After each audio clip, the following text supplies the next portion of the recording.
শৈশব থেকেই ৩টি জিনিস শেখা দরকার। সর্বদাই সুখী থাকো, কোনো কারণ ছাড়াই। সর্বদাই ব্যস্ত থাকো, কোনো কাজ নিয়ে। আর সর্বদাই শিখতে হবে কিভাবে ছোট ছোট জিনিসগুলো চেয়ে নেওয়া যায় কোনো ইগো ছাড়া। রাগের মাথায় কখনো স্ত্রীকে বলবেন না, বাড়ি থেকে বেরিয়ে যাও। এই কথাটা একটা মেয়েকে দুমড়ে মুচড়ে ভেঙে দেয়। আরো একবার তাকে মনে করিয়ে দেয় মেয়েদের সব হয়, কিন্তু নিজের একটা বাড়ি হয় না। আমাদের সময় বড় ভাই বোনদের কাছ থেকে পুরানো বই হাফ দামে কেনার একটা প্রচলন ছিল।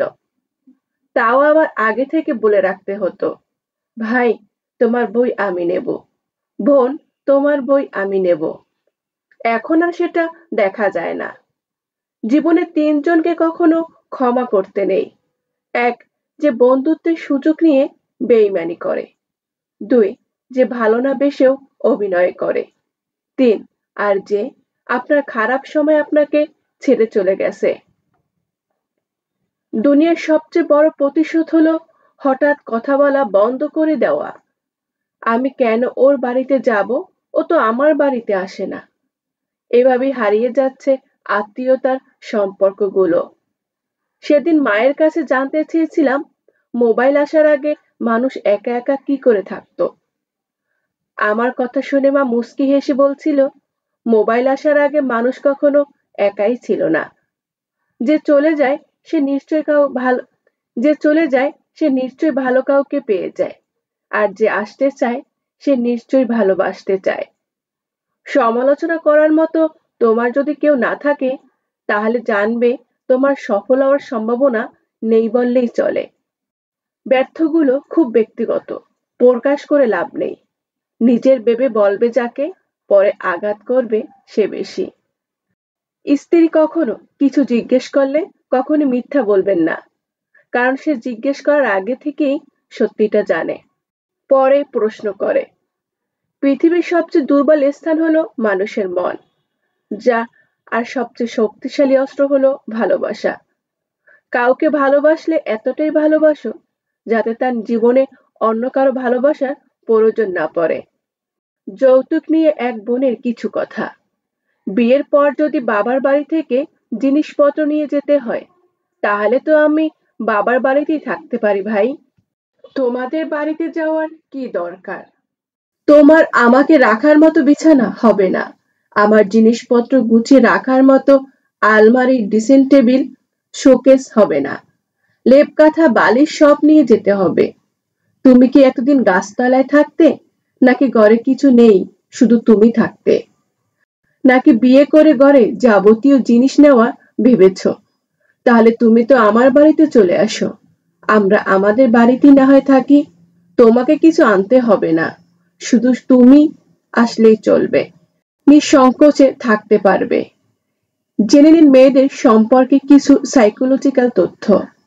এক, অধিকাংশ মেয়েই তাদের প্রথম ভালোবাসাকে কখনো ভুলতে পারে না। দুই, যে কোনো মেয়েই বিবাহিত হোক কিংবা অবিবাহিত, তাদেরকে কোনো ছেলে পছন্দ করলে তারা সেটা উপভোগ করে। তিন, যে কোনো মেয়েই চায় তার স্বামীর অবস্থান তার ভালোবাসার সমান হোক। চার, অধিকাংশ মেয়েই তার সৌন্দর্যের প্রতি আগ্রহী এবং বিশ্বাস, এবং যারা তার এই সৌন্দর্যের প্রশংসা করে তাদেরকে সে ভালোবাসে আর মনেও রাখে। ৫, দাম্পত্য জীবনে শারীরিক ভালোবাসার চেয়েও মানসিক ভালোবাসাটা অনেক বেশি গুরুত্ব দেওয়া হয়। ৬, অনেক মেয়েই তাদের সংসার জীবনের সকল অশান্তি শুধুমাত্র তার সন্তানের কথা চিন্তা করে আজীবন সহ্য করে।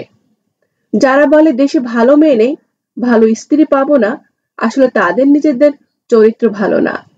গুরুজনেরা বলে গেছেন, যে পুরুষ দেখতে সুন্দর সে কখনো কাজের হয় না, তাকে বিয়ে করার আগে সাবধান হন। কারণটা হলো, যদিও কথাটা সবার ক্ষেত্রে না, তবে বেশিরভাগ ক্ষেত্রেই দেখা যায় যে ছেলে দেখতে সুন্দর তারা ভবিষ্যৎ নিয়ে কম চিন্তা করে থাকেন। তবে আবারও বলছি, সবাই কিন্তু এক না। শুধু জামাই নয়, পারলে ছেলে হয়ে ওঠো। শুধু নিজের পরিবারের লোকজনদেরকে নয়, প্রয়োজনে স্ত্রী পরিবারের লোকজনদেরও যত্ন আর দায়িত্ব নিতে শেখো। স্ত্রী যেমন তোমার পরিবারকে আগলে রাখে, তুমিও তার পরিবারকে আগলে রাখো।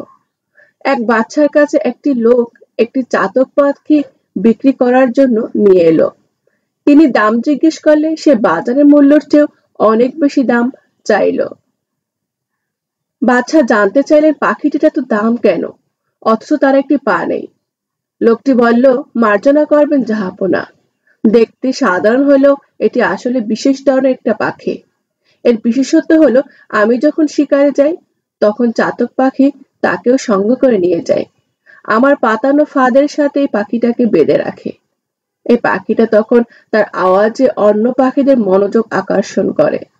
তারা এই আওয়াজ শুনে ঝাঁকে ঝাঁকে পাখিরা এসে জড়ো হয়। তখন আমি একসাথে সবাইকে শিকার করি। বলা যায় পাখিটি আমার শিকারের প্রধান ফাঁদ। বাদশা তার কথা শুনে পাখিটাকে শিকারীর চাহিদা অনুযায়ী চড়া দামে কিনলেন এবং সাথে সাথে জবাই করে ফেললেন। শিকারী অবাক হয়ে জিজ্ঞেস করলেন, জাহাপনা, আপনি অনেক দামে কেনা এই পাখিটাকে এভাবে জবাই করে দিলেন? তখন বাদশা তাকে একটা মহা মূল্যবান কথা বললেন, যা ইতিহাসে আজও অমর হয়ে আছে। তিনি বললেন যে অন্য সুখের জন্য তার নিজের স্বজাতির সাথে অনায়াসে এমন গাদ্দারি করতে পারে, তার এই পরিণতি হওয়া উচিত। তো বন্ধুরা, ভিডিওটা যদি তোমাদের ভালো লেগে থাকে তাহলে প্লিজ একটা লাইক করে দিও আর সবার সাথে শেয়ার করে দিও, কারণ একটা ভালো জিনিস একটা ভালো কাজের জন্য বেশি ভালো।